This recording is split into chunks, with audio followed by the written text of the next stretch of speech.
Hello, I'm back with more guitar nerdy stuff. Today I'm in my studio doing more overdubs, trying to keep sane in these corona times by working in the studio and recording. And I'm still working on doing guitar parts for my friend Nikolai Mulker's album, and today I'm going to do a tiny little stabbing guitar part, and this gives me the chance to talk about my Fender Telecasters. I have two Fender Telecasters, because when we're talking stab sound, like a bright stabbing guitar sound, like something like that, or something like that. I think the Telecaster is the one to go for. So I'm gonna use this today for this part. Actually, not this guitar, but I'll get back to that later. This is my favorite Fender Telecaster. I have two, as I said before, and this one is called a Fender 52 American reissue Telecaster. This one was built in 1982. That was the first year they did the reissue series, and so it's got a very early, very low serial number, 800 something like that, and so it's one of the early reissues. They did like a 57 Strat, they did a 62 Strat, they did a 62 Precision, and maybe a 60 Jazz Bass or something like that. And they did this 52 Telecasters. And I remember when they came out, I was like 12 years old, and I had the catalog, I was like, and I wanted one. I wanted to have a Telecaster one day, and I knew, at a certain point, I knew what I was looking for in a Telecaster, and started hunting for that, and I simply really couldn't find it, actually, for years. One of my big guitar Telecaster heroes is singer-songwriter and guitar player of the British band Squeeze, Glenn Tilbrook, who actually at a certain time played one like these, and when I was in my in my teens, I would spend hours playing along to Squeeze albums, learning the guitar solos and stuff. I always loved his guitar playing and his very melodic sense of his composed guitar solos and stuff like that. So while many of my friends were practicing scales, going on and doing the tapping, all the stuff that I really can't do, I spent all my time playing along to my favorite albums. And that was like East Side Story by Squeeze, and they did a live album called Round And A Bout in 1990. And on that particular album, Glenn Tilbrook plays a blonde Telecaster. I had the live album, I had the video, and I spent hours, playing along to that. I love that album, and and the sound he has on that particular album, that was the sound. That was how I wanted my Telecaster to sound. It's got this.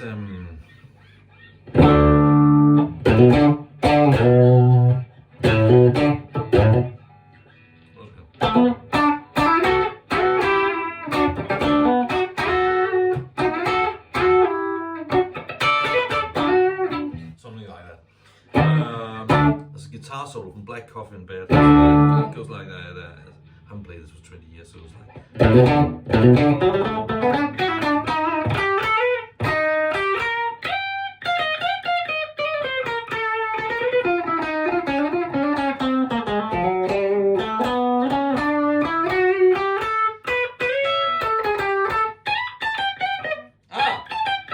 Oh, come on! Something like that. Sorry.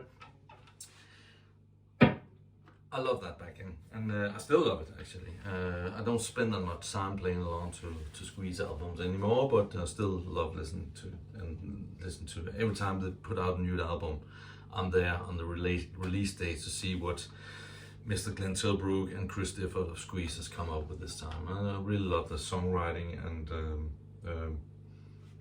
Glenn's guitar playing and singing, of course, as well. Anyway, that was my big inspiration for getting a Telecaster, and I started looking for one. I couldn't find one with that sound, you know. It always didn't have that thing, you know.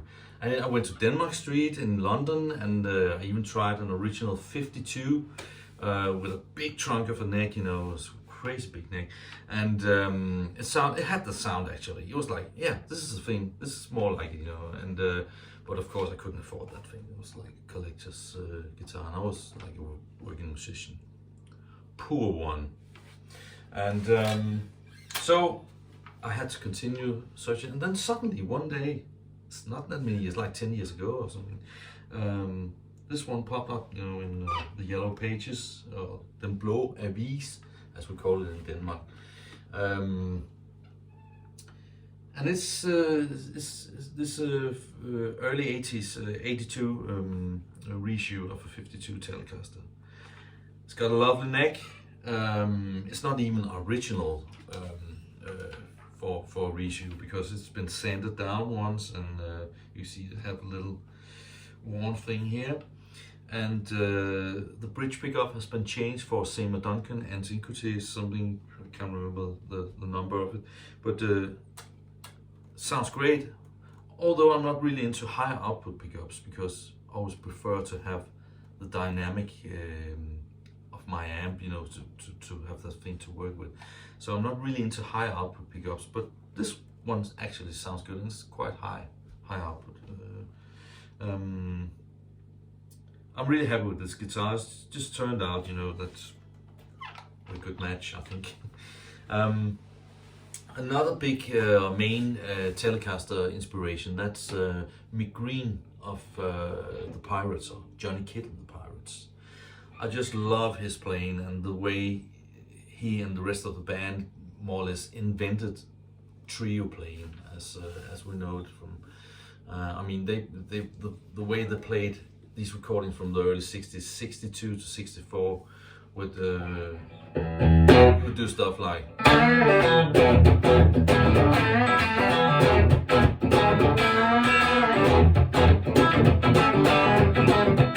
He was the only guitar player in that band, so he would take care of the rhythm guitar playing and the lead.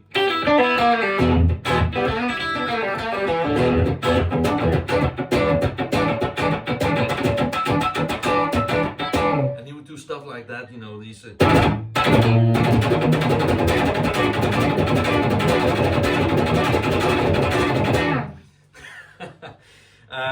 and being a main inspiration for guys like Pete Townsend and Jimmy Page, you know, and the way the Pirates played in the early 60s, just like, I mean, it went straight into the Who and Led Zeppelin, and later another British band, Dr. Feelgood with Wilco Johnson.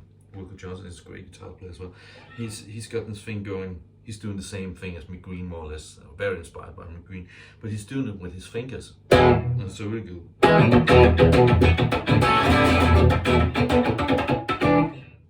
mean, I can't really do that. It's amazing what he can do with his fingers. I'll use a pick for that, certainly. Anyway, these two, Glenn Tilbrook, very different guitarists, Glenn Tilbrook, Squeeze, and Mick Green of the Pirates. That's my main Telecaster heroes. I'm not really into that, I think it's quite fun, but I'm not really into all the chicken picking stuff. Actually, if you look closely on this one, it's got an autograph on the back saying Jared Donahue. As far as I know, he's this kind of countryish rock guitarist, and the former owner met Jared Donahue and had him sign this guitar, and I had to, maybe I should try to listen to this guy. I never really listened to music. So it's interesting. He's played the guitar and designed it, and I actually don't really know who he is, but it's good for that.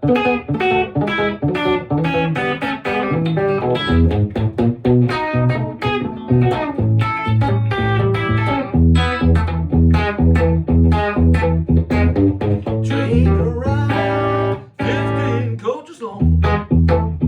Yeah, with a little slap, it does do well for that kind of music. Anyway, I'm gonna do some recording today with this Telecaster.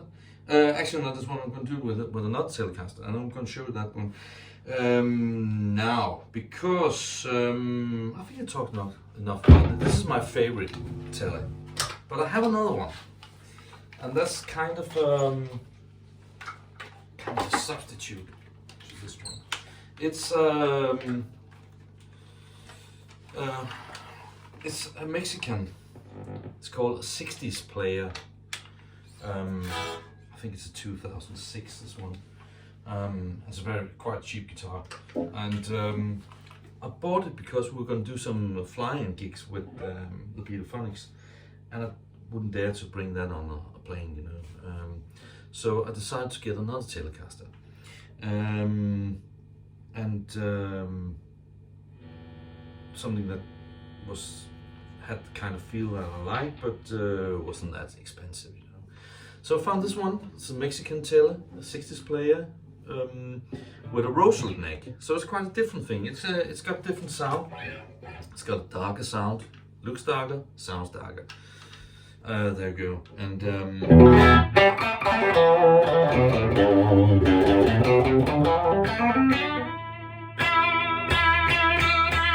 still really stingy, you know. It's like.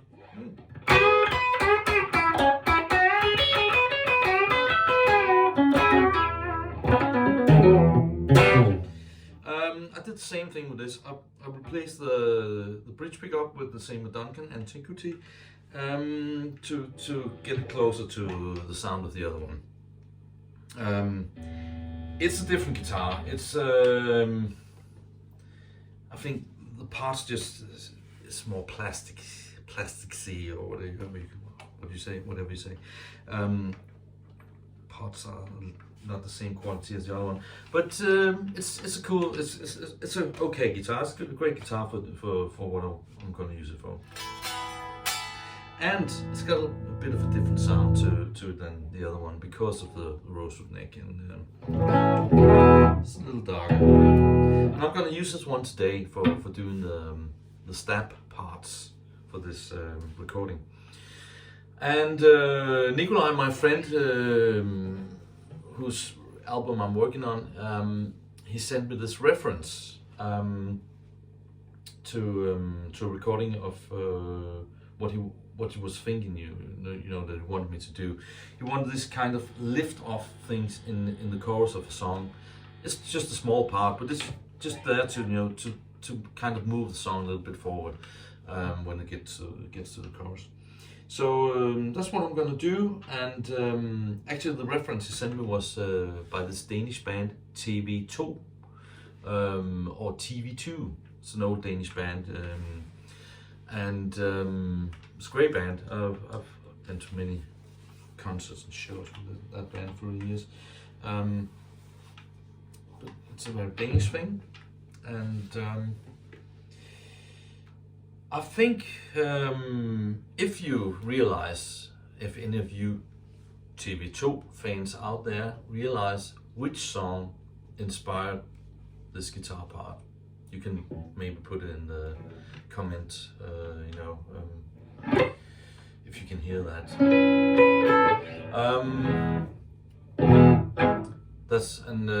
And we can also send a little tip of the hat to Hans Erik Lerchenfeldt, the guitar player of TV2, and say thank you for inspiring this particular guitar part.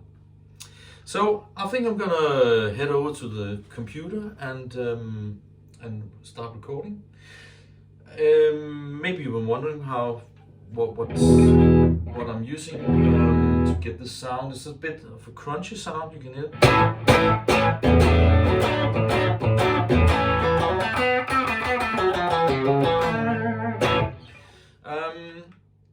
taking the guitar straight into my amp, which is in the other room. It's a 61 Gibson GA40 Les Paul amp that I just have had restored, and it sounds awesome. It's a great amp, great little amp, great little recording amp. It's in the other room, mic'd up with a Shure 545 Unidyne, old classic dynamic microphone, into my NTP.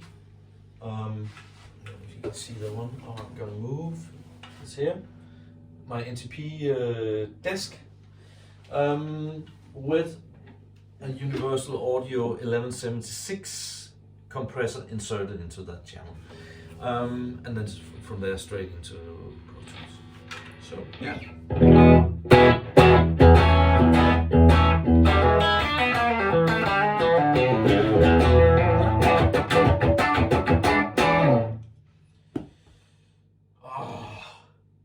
You want to play like me green when you pick up a Telecaster. Anyway, I'm gonna do these steps and I'll go straight to that. So hang on and remember to have a look into the afterwards, to have a look at my YouTube channel for more guitar nerdy videos and bass videos. The plan is to go through everything, all pedals, all guitars, all amps. So yeah, hopefully we'll be there in like 20 years or something. No, let's see what happens. Anyway, thank you for listening and watching the Telecaster show. See you people around. Take care.